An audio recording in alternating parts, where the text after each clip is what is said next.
네, 이번에는 추출입니다. 추출 부분인데요. 추출은 extraction이라고도 얘기를 합니다. 이전에 증류라고 하는 것은 주로 끓는 점의 차이에 의해서 혼합된 어떠한 성분들을 그 중에서 원하는 성분을 분리해내는 조작이었다 하면 이것은 끓는 점의 차이가 아니라 용해도의 차이를 이용해서 원하는 물질을 농축하거나 분리하는 조작으로서 추출 후에 용질이 풍부하게 존재하는 용액에서 용매를 증발시키면 순수한 용질을 얻을 수가 있는 그러한 원리입니다. 우리 주위에서도 이 추출은 여러 가지로 그 예를 볼 수가 있는데요. 한약재를 만들어내는 거라든지 아니면 커피 하는 것도 그리고 건강기능식품으로서 나오는 꽤 많은 것들이 모두 다 그 추출이라고 하는 제조 공정을 통해서 얻는 프로덕트들입니다. 자, 이 노란 것은 지용성이고 파란색은 수용성이라고 한다 그러면 얘네들이 이와 같이 수용성, 지용성인 것이 이렇게 두 개가 녹아 있다고 해봅시다. 그랬었을 때 이 어떤 내가 이제 많이 지용성에 가까운 어떤 물질을 녹이고 싶거나 아니면 얘네들을 따로 이제 분리하고 싶다. 그랬었을 때 여기에다 헥산이라든지 아니면 기름 성분이 잘 녹는 물질이라든지 이런 것들을 이 헥산은 특히 이제 그 여러분 배우셨겠지만 식물성 기름을 추출할 때 이제 헥산, 콩 같은 것이라든지 콩기름 추출하거나 그랬을 때 이제 헥산을 사용하도록 되어 있거든요. 그래서 이제 헥산을 이제 많이 여기다 녹는다 그러면 뭐 여러 가지 이제 또 이제 다양한 그런 추출에 관련된 여러 가지 이제 상황이 이 안에 더 있겠지만 간단하게 이제 헥산에만 녹인다 그러면은 헥산에 녹는 것만 추출돼서 바깥으로 나오겠죠. 그렇게 해서 이제 두 가지 물질을 이런 식으로 이제 분리를 하는 겁니다. 용해도 차이에서 이제 분리를 하는 방법. 네, 간단하게 그냥 예를 보여드렸는데요. 그러니까 주로 이런 것들이 액체의 상태에서 혼합물인 경우도 있지만 고체에서의 혼합물인 경우가 더 많이 있어요. 이와 같이 이제 이러한 성분과 이러한 성분이 입자라든지 고체의 상태로서 서로 딱딱하게 이렇게 연결되어 있다든가 마이셀 구조처럼 아주 쉽게 분리가 안 되는 그런 모습으로 결합이 돼 있다 했었을 때 어떤 적절한 용매 처리를 하게 되면 이와 같이 물질들을 분리를 하게 되는 것이죠. 가령 내가 이렇게 해서 이제 분리를 했는데 죄송합니다. 사각형이 반듯하지 못해서 만약 이것이 쉽게 날아가는 거라면 날려보내면 어떻게 돼요? 요것만 또 남게 되겠죠. 그렇게 이제 추출이라고 하는 것은 용해도 차이에 의해서 어떤 용제를 사용하느냐에 따라서 이것에 대해서 녹느냐 안 녹느냐에 따라서 이제 분리를 하기도 하지만 한편으로는 하나의 물질들을 날려보내면서 얘만을 이렇게 얻을 수가 있게 되는데 이런 것은 이제 농축에 가깝죠. 네.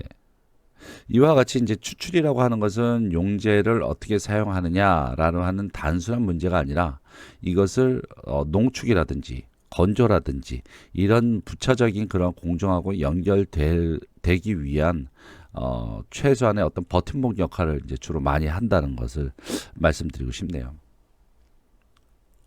네. 그 가장 대표적인 것이 사실은 이런 커피를 추출하는 것들이죠. 예. 이것이 바로 추출의 원리입니다. 그러니까 커피 안에는 여러 가지 이제 커피 빈 안에는 뭐 카페인도 있을 수 있고요. 뭐 아니면 뭐 여러 가지가 이제 존재를 할 수가 있고 사실 전분도 있을 것이고요. 그런 와중에서 카페인이 많이 들어가 있는 이 커피 추출액을 추출하는 것이 바로 목적이라고 할 수가 있겠습니다. 근데 이것을 뜨거운 물로 압력을 가해서 커피를 추출하는 것이죠. 원리가. 네. 그러면 커피를 보시게 되면 이제 영어로 되어 있긴 하지만 말이죠. 이게 커피 빈이에요. 커피빈이지만 그 커피빈을 잘 갈아서 뭐 거칠게 갈을 수도 있고요. 뭐 곱게 갈을 수도 있을 겁니다. 그래서 여기에 이제 물이 여기서 물을 용매로 사용을 하죠. 물을 집어넣는데 물이 뜨거운 물이죠. 네. 뜨거운 물로 압력을 가해서 이렇게 커피를 우려내게 됩니다. 그러면 여기에 있는 영향을 미치는 요소들이 굉장히 많이 있는데요. 시간, 추출 시간, 그 다음에 물의 온도, 그 다음에 압력의 크기, 위에서 누르는 압력의 크기, 그리고 커피와 물의 비율, 그리고 커피의 입자의 크기, 그리고 어떤 물을 사용하느냐에 따라서 이 커피에 추출되어지는 성분들이 많이 차이가 나고, 이 성분들의 차이에 의해서 무엇이 달라져요? 맛이 달라지게 되는 것이죠. 그래서 아무리 같은 커피라 할지라도 이것을 어떻게 추출하느냐에 따라서 추출하는 것에 따라서, 만약 그냥 용매 하나만 갖고서도 뭐 모두 다 똑같은 맛이 나는 것이 아니라 그 외에 어떻게 추출하느냐에 따라서, 얼마만큼 오랫동안 추출하느냐, 얼마나 뜨거운 온도로 추출하느냐, 어떠한 압력으로 추출하느냐, 그리고 커피의 입자의 크기에 따라서 여러 가지 방법에 따라서 맛이 굉장히 많이 달라지는 이유입니다.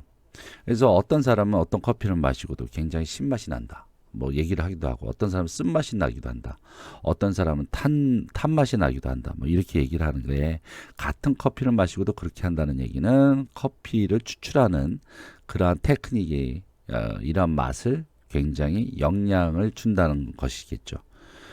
커피 얘기가 나왔으니까 뭐 참고로 그냥 말씀을 드리지만, 커피의 추출 방식에는 데콕션, 아니면은 인퓨전, 프레셔, 이런 세 가지 방법을 주로 이제 사용을 하게 됩니다. 디콕션이라고 하는 것은, 이것은 달이다라는 뜻이에요. 달이다. 이렇게 직접 이렇게 달여서 하는 것이 보일드, 아니면 터키시 커피라고 얘기를 하고요.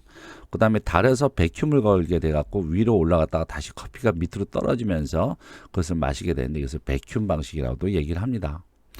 그 다음에 필터드라고 하는 것은 우리가 가장 많이 쓰이는 것 중에 하나인데, 여과지 위에서 중력으로, 그냥 단순하게 중력으로 물을 내리게 되는 것이죠.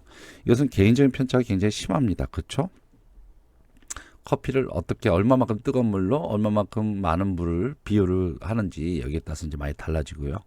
플런저라든지 프렌치 프레스, 이것들도 뭐 밑에다 커피를 넣고 위에서 이렇게 눌러서 그 다음에 뭐 여과와 함께 프레셔의 그런 기능을 통해서 이게 얻을 수 있는 그런 커피도 있고요. 직접 끓여서 마시는 스토브톱 커피 메이커, 이런 것도 있고요. 그 다음에 우리가 가장 그 커피 브랜드 커피에서 마시고 있는 이스프레소가 있습니다. 네, 이것은 이제 우리나라에서는 거의 이제 잘 보이기가 힘든 것이죠. 이건 직접 달여서 마시는 거고요. 이건 백큐머 걸어서 마시는 것인데요. 8, 90년도에는 이것이 좀 제법 있었어요. 커피집에. 예, 근데 요새 많이 사라진 것 같고요. 그 다음에 이것이 이제 커피 메이커로 해서는 마시는 것들, 아니면 뭐 드립 커피에서 마시는 인퓨전입니다. 개인차가 굉장히 크죠. 드립 같은 경우에는 손맛이 굉장히 많이 좌우를 하고요. 경험치에 의해서 맛이 많이 달라지기도 합니다. 그 다음에 프레셔는 이와 같은 방식입니다. 네, 이것은 직접 커피를 놓고 그 다음에 달여서 마시게 되는 건데요.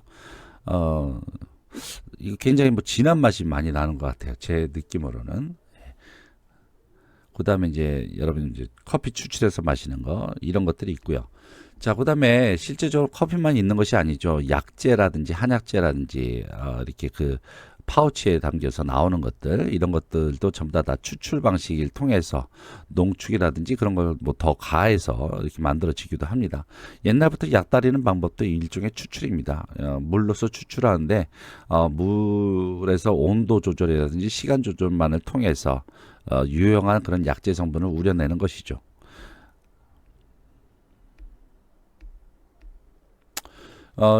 이와 같이 뭐 간의 수공업적인 것이 아니라, 실제적으로 식품 공장에 가면은 이와 같이 커다란 그런 커다란 시설로서 추출 장치가, 굉장히 큰 추출 장치를 보유하고 추출 공정을 수행하고 있는 그런 식품 회사들이 굉장히 많이 있습니다. 그리고 여러분이 가끔 드시는 아버님, 어머님이 좋아하시는 뭐 정관장이라든지 홍산정이라든지 이런 것들, 뭐 진한 엑기스 같은 것들이 추출과 그다음에 농축 과정을 통해서 만들어진 제품들입니다. 근데 대부분 그 이 홍삼이라든지 이런 삼에 있는 진세노사이드라든지 이러한 그 실제적으로 인삼엔 여러 성분이 있지만 사람한테 그러한 그 면역력에 대한 그런 증진 효과를 줄 수 있는 그런 유용한 성분들은 물에 쉽게 용출이 안 됩니다. 그렇기 때문에 뭐 주정이라든지 주정이 알코올이거든요. 알코올 같은 것을 이용해서 용출을 한 다음에 알코올 날려버리고 그 다음에 더 달여서 농축을 시켜서 먹는 경우가 많이 있고요. 그렇게 해서 나오는 것들이 이런 것들이죠. 네, 쭉쭉 빨아먹기도 하고요. 아니면 스푼은 퍼서 먹기도 하죠. 네, 이렇게 해서 추출을 말씀을 드렸고요. 추출은 무엇의 차이다? 용해도의 차이로 여러 성분 중에서 특정 성분을 분리하는 조작을 추출이라고 합니다. 근데 용해도라고 하는 것은 용매에 녹는 성질을 얘기하는 것이고요. 사실 이 추출하는 과정에는 용해도라고 하는 그러한 요소뿐만 아니라 여러 가지 다른 영향들 많이 받는다고 얘기를 했고요. 커피를 예를 들어서 봤을 때 뭐 온도라든지 아니면 프레셔라든지 아니면 입자의 크기라든지 아니면 물의 비율이라든지 이런 것들 그리고 또 아니면 뭐 이제 그 물과 뭐 알코올의 뭐 비율이라든지 이와 같은 여러 가지 작동 요건에 많은 영향이 프로덕트에 받고 있다라는 것을 말씀을 드리고 그다음에 이 추출 공정은 하나의 공정만으로 먹을 수 있는 것은 뭐 커피 같은 것은 그렇게 마실 수가 있지만은 추출 실제적으로 식품에는 뭐 건강기능식품 같은 경우에 추출 공정은 뭐 건조라든지 농축이라든지 분무 건조라든지 이런 것들과 많이 연결돼서 완성되어진 그런 공정입니다. 자, 그럼 오늘 추출에 대해서 한번 알아봤습니다. 감사합니다.